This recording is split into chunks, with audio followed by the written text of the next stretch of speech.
కాంగ్రెస్ ప్రభుత్వం 14 నెలల్లో 60,000 ఉద్యోగాలు ఇచ్చిందన్నారు మహబూబ్ నగర్ ఎమ్మెల్యే ఎన్ఎం శ్రీనివాసరెడ్డి.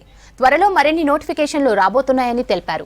యువతకు పోటీ పరీక్షలకు శిక్షణ ఇచ్చేందుకు ఎస్ఐ, కానిస్టేబుల్, టెట్, డిఎస్సి శిక్షణ ఈ నెల 16 నుంచి ప్రారంభిస్తామన్నారు.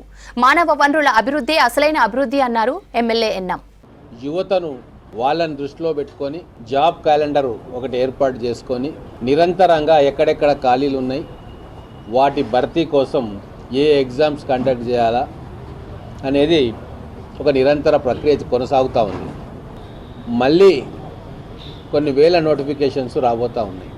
ముఖ్యంగా జూన్, జూలై మాసాల్లో ఈ ఇయర్ అంతా కూడా అనేక జాబ్లకు నోటిఫికేషన్స్ రాబోతూ ఉన్నాయి. ఎస్ఐ కానిస్టేబుల్ కావచ్చు, టెట్ డిఎస్సి కావచ్చు, తర్వాత విఆర్ఏ విఆర్ఓ కావచ్చు, మళ్ళీ గ్రూప్ 2, గ్రూప్ 3, గ్రూప్ 4 కావచ్చు. సో మీ అందరికీ తెలుసు, మహబూబ్ నగర్లో విద్యకు, స్కిల్ డెవలప్మెంట్కు నేను అత్యంత ప్రాధాన్యత ఇస్తూ ఉన్నాను. అభివృద్ధి అంటే కేవలం బిల్డింగ్లు, రోడ్లు కాదు. అభివృద్ధి అంటే సంక్షేమ పథకాలు కాదు. వాటితో పాటు మన పిల్లలని, యువతను భవిష్యత్తు కోసం తీర్చిదిద్దడం అసలైన అభివృద్ధి.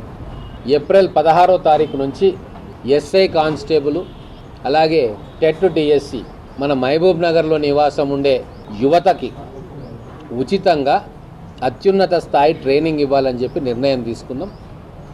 దాన్ని కోఆర్డినేట్ చేయడానికి ఈరోజు ఈ టీం అంతా వచ్చింది.